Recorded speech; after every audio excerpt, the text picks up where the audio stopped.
그것이 알고 싶다가 2018년 7월에 나왔잖아요. 모든 방송이 아무 검증 없이 그할 내용을 다 리포트를 다 했더라고. 맞아요. 메이저 방송사들이. 그때 네. 이재명 조폭 이미지가 연결됐어. 그러면서 이제 조폭 가지고 계속 해먹었거든요.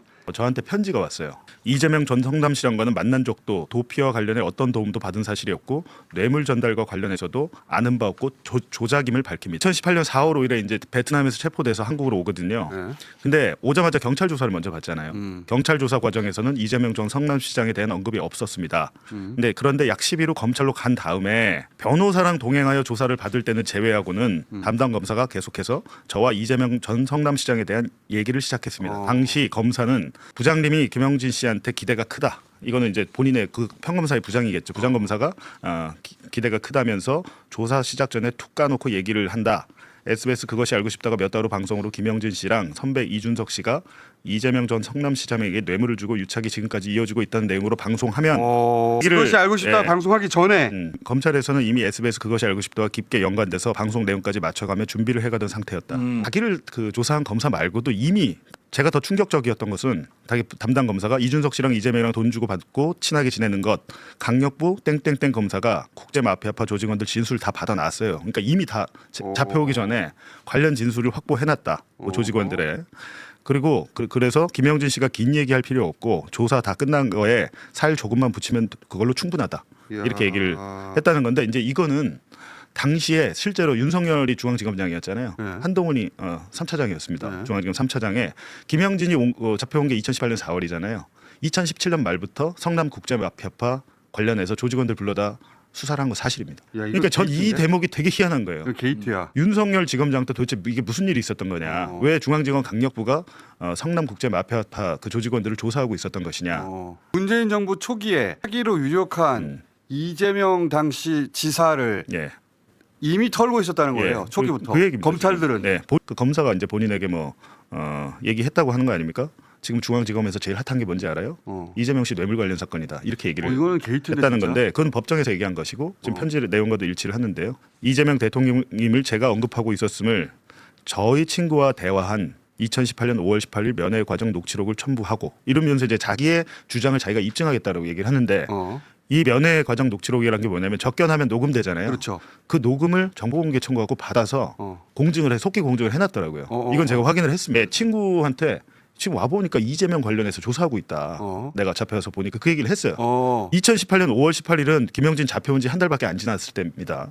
이 사람 꼼꼼한 사람이다. 예, 그러니까 이 주장이 지금 신빙성이 상당히 있다는 거. 그러니까 이제 김영진의 주장 그건 있어요. 자기가 당시에 이재명 잡는데 협조를 안 해가지고 그 친구랑 면회했다고 그랬잖아요. 잡혀오지 한 달 만에. 거기 뭐라고 돼 있냐면 검사가 나 살인죄 기소 안 한대. 살인죄는 빼준다는 식으로 얘기가 돼 있어요.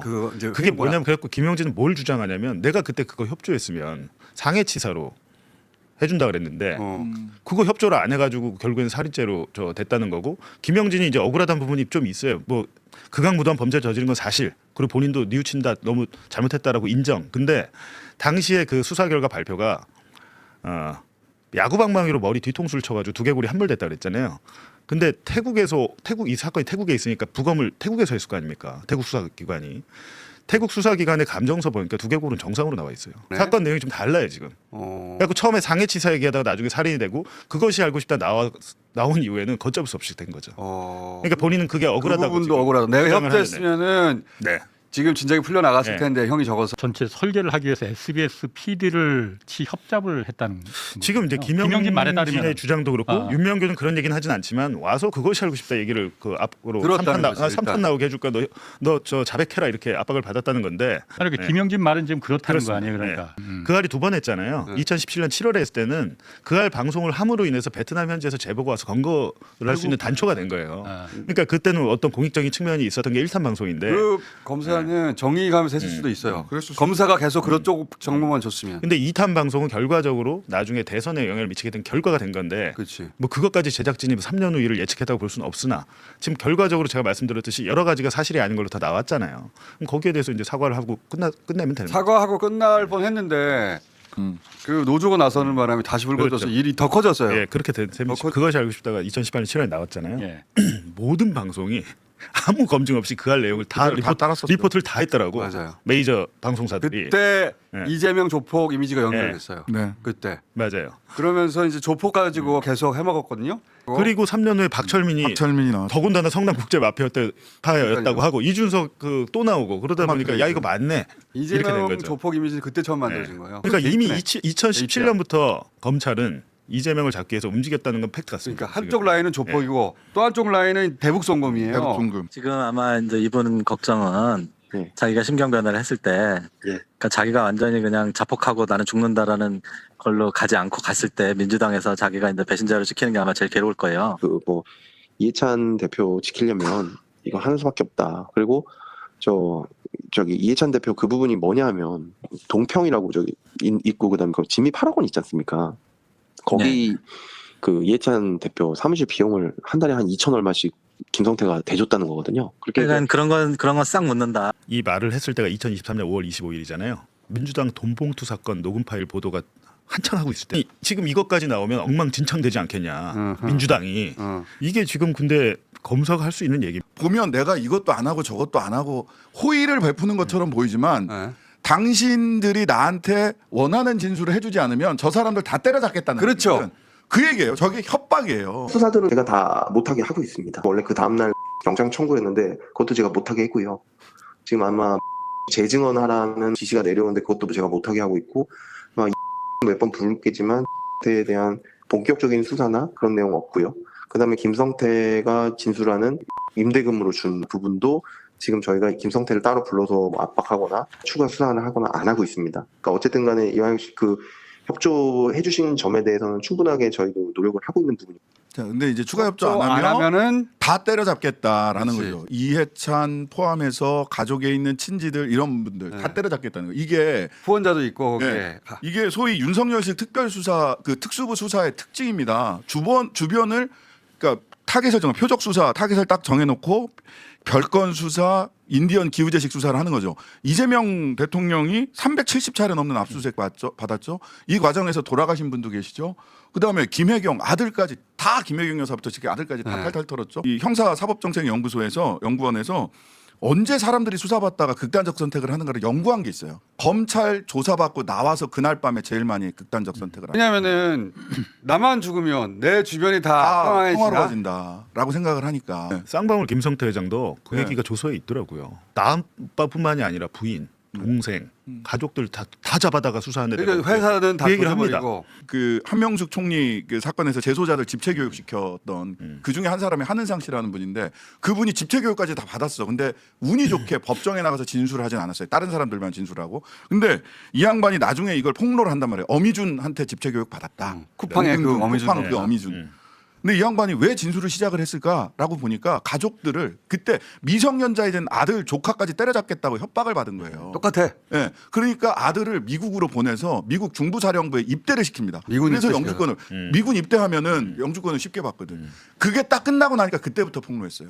그 공포가 얼마나 큰지 얘들이 어떻게 특수수사를 해야 하는가. 특수부의 그 사람 죽이는 기법이 처음으로 낱낱이 오디오로 남은 거예요. 오디오로 남은 거예요. 그냥 본인 그대로. 입으로. 예, 본인 본인 입으로. 입으로. 저희란 말을 많이 씁니다. 그러니까 얘기해요. 혼자의 판단이 아니라는 그렇지. 거잖아요. 저희. 그러면 이제 그때 윗선이 누군가를 봐야 돼. 수원지검 형사육부장 김영남, 차장검사 김영일, 지검장 홍승우, 검찰총장 이원석, 법무부 장관 한동훈, 대통령 윤석열. 있었어요. 윗선으로 네. 가야 됩니다. 무슨 일이 있었냐면은 이 수사가 막 시작될 때 원래는 김영일 2차장이 아니었었어요. 그때 김영록 그 2차장이었는데 이 김영록 차장이 수원지검으로 2차장 부임한 지 2달 만에 감사원으로 파견을 보내버려. 좀 생각이 달랐거든. 그리고서는 평택지청장으로 있던 김영일 지청장을 수원 2차장 직무대행으로 꽂아냈습니다.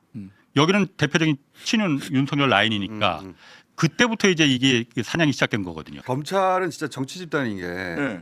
정권이 바뀌면 그 다음 정권을 어떻게 자기들이 주무를 수 있고 자기들 영향력을 보여줄 수 있을까 그 계획을 하는 것 같아요. 문재인 정부 들어서자마자 이렇게 한 거 아니에요. 이재명 정부 들어서자마자는 그런 생각 안 했을까? 뭔가 있겠죠. 그런 생각 안 했으리란 보장 없죠. 맨 윗선 윤석열은 감옥에 가 있으니까 그 다음이 누구예요? 그러니까 번호표 딱 번호표 뽑고 딱 기다려라 했더니 한동훈 씨가 긁혔더라고. 제가 한 거거든요. 근데 최고위원회는 면책특권 범위 아니에요. 허위사실을 국회의원을 안 해봐서 잘 모르는 거예요. 모르는 거야. 그뭐 법잘아는 척하고 면책특권 없는 조국신 옆에서 허위사실 그 선거법 처벌받을까 겁나서 말도 못하고 끄덕끄덕한데 한동훈 씨 극했다고 생각하는 게 나 국정조사 불러라. 왜 나 겁나서 못 부르는 거지? 하고 막 그렇게 얘기하잖아요.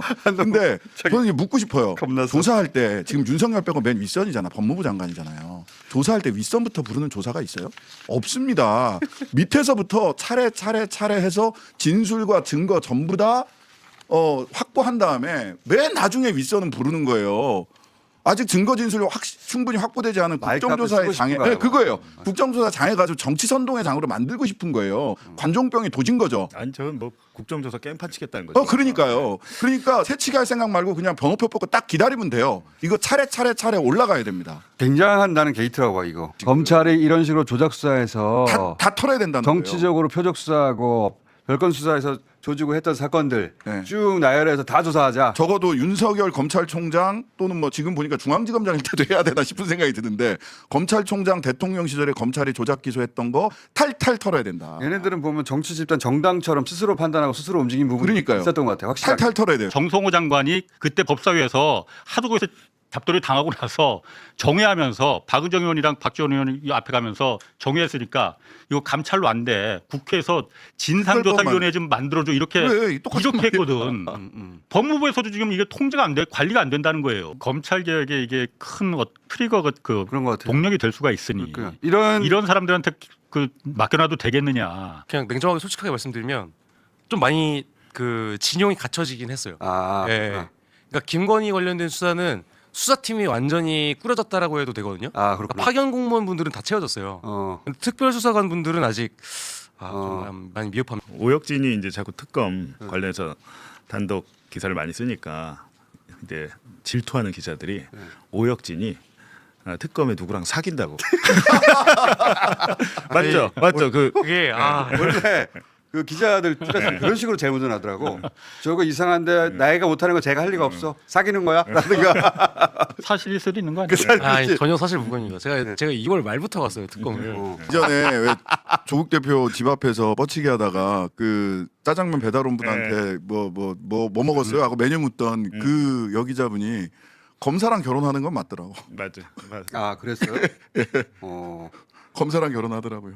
굉장히 그쪽 윤석열 쪽과 가까운 검사랑 결혼하던데 그쪽에서 SBS에서 그때 검찰 단독 희한한 단독 도대체 시차가 맞지 않는 단독들이 많이 나왔어요. 그건 가족 취재잖아 그거. 아예 결혼했으면 가족 취재. 그런 일이 있으니까 갑자기 의심스럽네. 예쁜 사랑 하시기 바라고요.